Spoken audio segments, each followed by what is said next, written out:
नमस्कार दोस्तों, स्वागत करता हूं आप लोगों का बायोलॉजी क्लासेस में। मैं चेतन पांडे एक बार फिर आप लोगों के बीच हाजिर हूं एक नए टॉपिक के साथ में। तो फीमेल रिप्रोडक्टिव सिस्टम बेटा हम लोग लास्ट वीडियो में पढ़े थे। जो बच्चे नहीं पढ़े हैं वो लास्ट वीडियो में जा करके पढ़िएगा।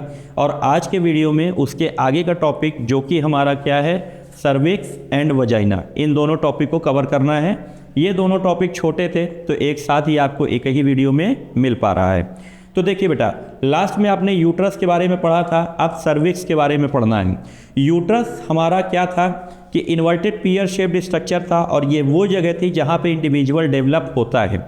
अब यूट्रस हमारा उसके बाद वाला जो सेक्शन होता है, उसके बाद वाला जो रीजन होता है वही कहलाता है क्या, सर्विक्स।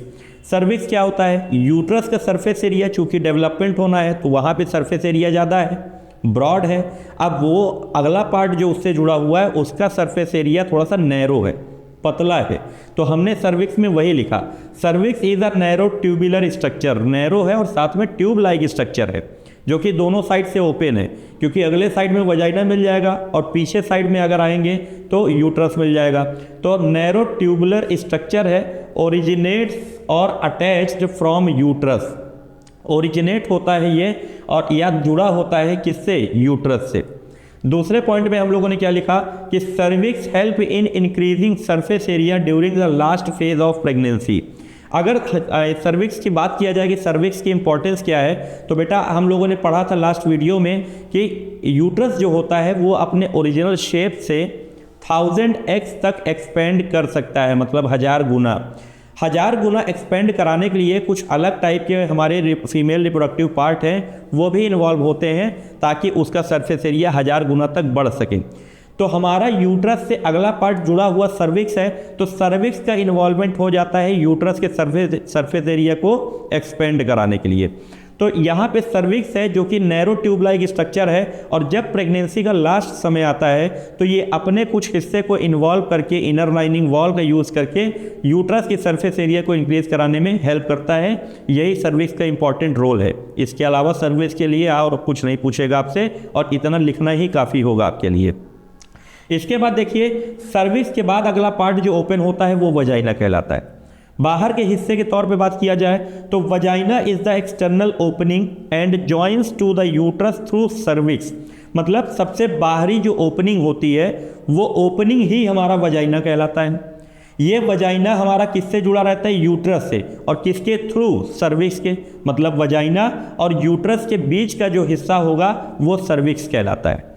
तो यहाँ पे यूट्रस और वजाइना को जोड़ने वाला पार्ट सर्विक्स है, तो सर्विक्स के थ्रू ये जुड़ा हुआ है। एक चीज़ हो गया। दूसरा, वजाइना का पार्ट क्या है, वजाइना का रोल क्या है, फंक्शन क्या है और ये ज़रूरत इनकी क्या पड़ती है, क्यों इनका रहना ज़रूरी है। तो vagina is responsible for insemination. फिर अगेन वही टर्म आ गया। ये टर्म कौन सा था, जो हम लोगों ने पहले ही वीडियो इवेंट्स ऑफ रिप्रोडक्शन में पढ़ा था, वो वीडियो अपलोडेड है, आप देखिएगा एक बार। वहाँ पे इंसेमिनेशन टर्म आया हुआ है।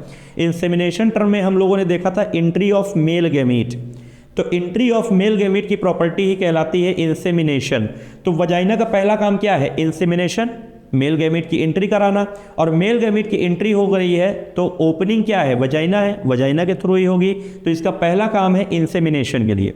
और दूसरा काम क्या है कि जब इंसेमिनेशन हो गया, डेवलपमेंट हो गया, 9 मंथ कंप्लीट हो गए तो बेबी डेवलप हो गया। और बेबी डेवलप हो जाने के बाद अब जरूरत है वो मदर की बॉडी से बाहर आए।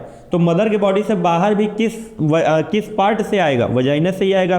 तो वजाइना ही रिस्पॉन्सिबल होता है किसके लिए, डिलीवरी ऑफ द बेबी।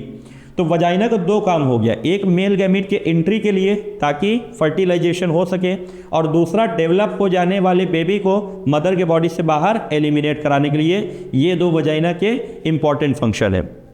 अब चूंकि वजाइना के थ्रू ही बेबी का डिलीवरी भी हो सकता है, होता ही है, तो इसीलिए vagina is also known as birth canal.